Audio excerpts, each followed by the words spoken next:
ये रामचरितमानस है, बालकांड, और ये विष्णु पुराण है। ये विष्णु पुराण है। अब दोनों पुस्तकें खुली हुई हैं और दोनों का अध्ययन चल रहा है। अब आप लोग भी बहुत पैसे कमा लिए होंगे, बहुत बड़ा बिजनेस, खेती बाड़ी, गुंडागर्दी, लुच्चई फुच्चई सब हो गया होगा।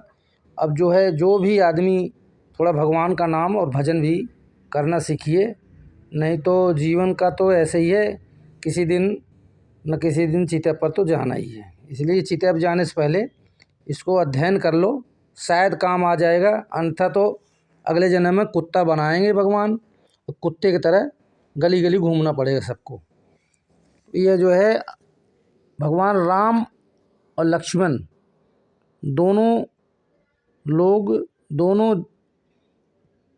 महाविभूति, ये गए हुए हैं जनकपुरी, जहाँ ससुराल है भगवान राम का, जनकपुर।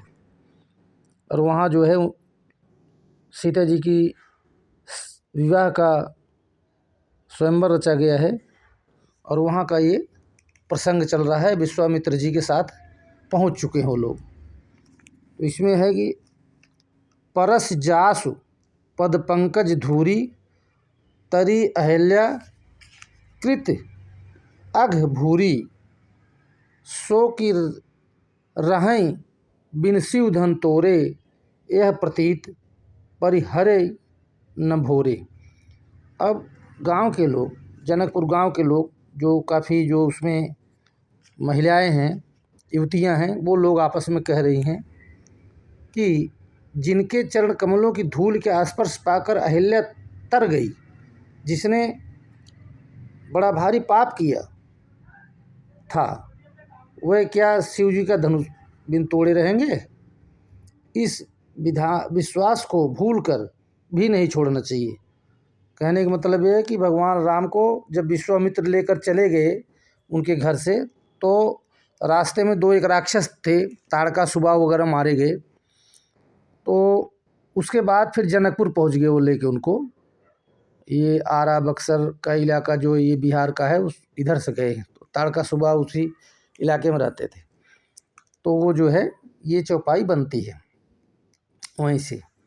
तो इनकी सुंदरता को देख के सखियां लोग, महिलाएं सखियां, उनकी युवतियां जो थी, वो कह रही हैं कि ये तो धनुष तोड़ेंगे। लोग चाह रहे हैं कि यही धनुष तोड़े, इन्हीं शादी हो। जय विध जय बिरंच रच सिंह सवारी संवारी, तेह श्यामल बर रचे विचारी, तासु बचन सुन सब हर्षानी, ऐसे ही होई कहें मृदुबानी। और कह रही हैं कि जिस ब्रह्मा ने सीता को संवार कर बड़ी चतुराई से रचा है, उसी ने विचार कर सांवला बर भी रच रखा है। उसके वचन सुनकर सब हर्षित हुई और कोमल वाणी से कहने लगी, ऐसा ही हो। मतलब कि सभी युवतियाँ चाह रही हैं कि भगवान राम का विवाह सीता जी के साथ हो।